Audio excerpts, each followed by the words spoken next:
நெஞ்சம் நிறைந்த நண்பர்கள் அனைவருக்கும் வணக்கம். சோழ இளவரசனை போரிலே வீழ்த்திய ராஷ்டிரகூட மன்னர், அந்த வரலாற்று செய்தியை இப்பொழுது சற்று விரிவாக காண்போம். ராஷ்டிரகூட மன்னர் 3ஆம் கிருஷ்ணன் எனப்படும் கன்னர தேவனின் கல்வெட்டு ஒன்று கடந்த சில வாரங்களுக்கு முன்பாக கடலூர் மாவட்டத்தில் கண்டுபிடிக்கப்பட்டது. அந்த கல்வெட்டு சொல்லும் புதிய செய்தி என்னவென்று பார்த்தால், கடலூர் மாவட்டம் சிறுபாக்கம் அருகே உள்ள நாரையூர் கிராமத்தின் கிழக்கு பகுதியில் உள்ள முற்றிலும் சிதிலமடைந்த சிவன் கோவிலில் சில வாரங்களுக்கு முன்பாக புதிய கல்வெட்டுக்கள் கண்டுபிடிக்கப்பட்டன. சிதிலமடைந்து கிடந்த இந்த சிவன் கோவிலை புதுப்பிக்க சில வாரங்களுக்கு முன்பாக கோவில் நிர்வாகத்தினர் முடிவு செய்தார்கள். கடந்த மாதம் அதற்கான வேலைகளை தொடங்கினார்கள். அப்பொழுது அங்கு சில கல்வெட்டுக்கள் இருந்ததை உள்ளூர் மக்கள் பார்த்தார்கள். இந்த கல்வெட்டுக்கள் கண்டுபிடிக்கப்பட்ட செய்தி கிடைத்ததும் அங்கு சென்ற விழுப்புரம் பேரறிஞர் அண்ணா கலைக்கல்லூரியின் வரலாற்றுத்துறை பேராசிரியர் ரமேஷ் உள்ளிட்டோர் அதனை படித்தனர். இந்த கோவிலில் 6 கல்வெட்டுக்கள் கண்டறியப்பட்டதாக குறிப்பிடும் பேராசிரியர் ரமேஷ், அவை இதுவரை படிக்கப்படாத புதிய கல்வெட்டுக்கள் என்றார். இந்த கோவிலின் மூலவரின் பெயர் பிரகமீஸ்வர முடையார் அல்லது பிரகமீஸ்வர முடைய நாயனார் என்றும், அம்பாளின் பெயர் தாயிலும் நல்ல நாயகியார் என்றும் வருகிறது என்று குறிப்பிடுகிறார் ரமேஷ். இங்கு கிடைத்த கல்வெட்டுக்களில் ஒன்று ராஷ்டிரகூட மன்னர் கன்னர தேவனின் கல்வெட்டு என தெரிவித்தார். ஸ்வஸ்தி ஸ்ரீ கச்சியுந் தஞ்சையும் கொண்ட ஸ்ரீ கன்னர தேவருக்கு யாண்டு 13வது மிலாட்டு கூற்றத்து நரையூருக்கு வாழும் கங்க பல்ல சதனென் புத்தரை அடுத்து பரகமீஸ்வர முடையார்க்கு வைத்து நொந்தா விளக்கு ஒன்று இது இறக்குவான் ஏழா நூலியும் மறுபன் இது பன்மஹெஸ் வர ராசை என்கிறது அந்த கல்வெட்டு. வரலாற்றில் ராஷ்டிரகூட மன்னர் 3ஆம் கிருஷ்ணரே கன்னர தேவன் என குறிப்பிடப்படுகிறார்.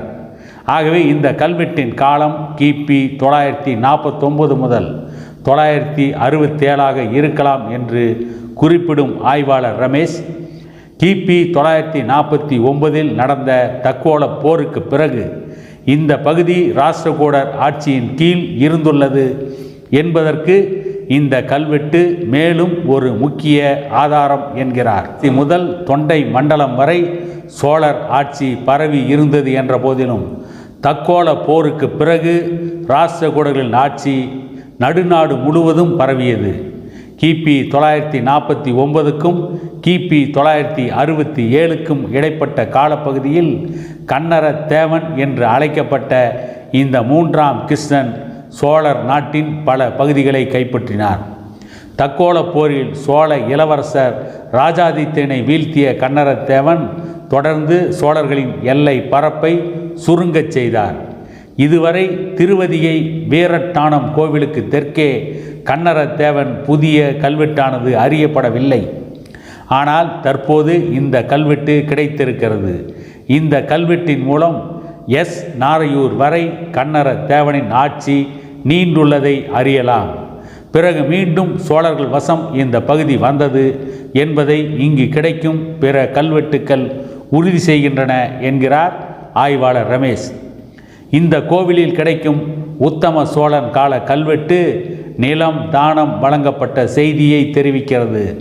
உத்தம சோழனின் 9ஆம் ஆட்சி ஆண்டில் நிலம் தானம் வழங்கப்பட்டது பற்றி தெரிவிக்கும் அந்த கல்வெட்டு உத்தம சோழரை திருவயிறு வாய்த்த செம்பியன் மகாதேவியார் என்று தொடங்குகிறது. இங்குள்ள ராஜராஜ சோழன் காலத்து கல்வெட்டு குறித்தும் விளக்கினார் ஆய்வாளர் ரமேஷ். ராஜராஜ சோழன் காலத்தில் சண்டையில் இறந்த வணிக குழுவின் வீரன் நினைவாக விளக்கு எரிக்க தானம் வழங்கப்பட்ட செய்தியை அந்த கல்வெட்டு அளிக்கிறது. காந்தலூர் சாலை களமறுத்த கோ ராசகேசரி பன்மர்க்கு என்று தொடங்கும் இந்த கல்வெட்டு ராஜராஜ சோழரின் 10வது ஆட்சி ஆண்டில் 500வர் வணிக குழுவைச் சேர்ந்த வீர செட்டி என்பவர் பூசலில் பட்டத்துக்கு நரையூர் பிரமீஸ்வரமுடையார் நொந்தா விளக்கு எரிக்க 10 களஞ்சு பொன் கொடுத்த பிரமதேயத்துக்கு நிலம் விட்ட செய்தியை சொல்கிறது என்கிறார் ரமேஷ். இதே கோவிலில் 3ஆம் ராஜேந்திர சோழன் கால கல்வெட்டு ஒன்றும் இருக்கிறது. இங்குள்ள அவரது 25ஆம் ஆட்சி ஆண்டு கல்வெட்டில் தொழுவூர் உடையான் மதியாந்தித்தன் எழுந்தருளி வித்த திரு காம கொட்டமுடைய தாயினும் நல்ல நாயகி என்று அம்பாளுக்கு சன்னதி எழுப்பியது பற்றிய செய்தியும் இறையிலியாக நிலம் விட்ட செய்தியும் இந்த கல்வெட்டில் குறிப்பிடப்படுகிறது. இங்கு கிடைக்கும் மற்றொரு கல்வெட்டு 13 அல்லது 18ஆம் நூற்றாண்டை சார்ந்தது. அதில் அதிருங்கழல் பெருமாள் கண்ட திருப்பணி இடிஞ்சு சரிஞ்சு போகையில் மகன் சொக்க பெருமாள் சேதிராயன் கண்ட திருப்பணி என அந்த கோவிலுக்கு தந்தை செய்த திருப்பணி இடிந்து போகவே அதனை மகன் புதுப்பித்ததை கூறுகிறது என்கிறார் ரமேஷ்.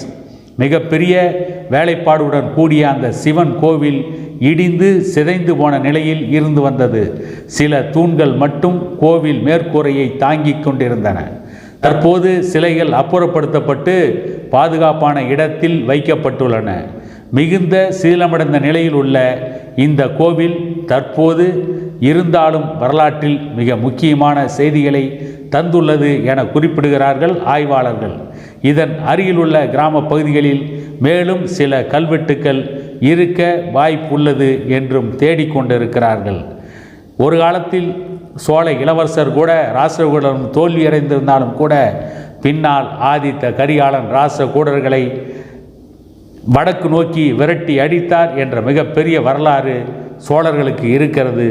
சோழர்கள் ஒரு காலத்தில் சில பரப்புகளை இழந்திருந்தாலும் மீண்டும் அவருடைய வாள் வலிமையால் அந்த பரப்புகளை மீட்டிருக்கிறார்கள் என்று வரலாற்றில் பல செய்திகள் இருக்கிறது என கூறிக்கொண்டு இன்னொரு வரலாற்று பதிவில் உங்களை சந்திக்கும் வரை உங்களிடமிருந்து விடை பெறுகிறேன்.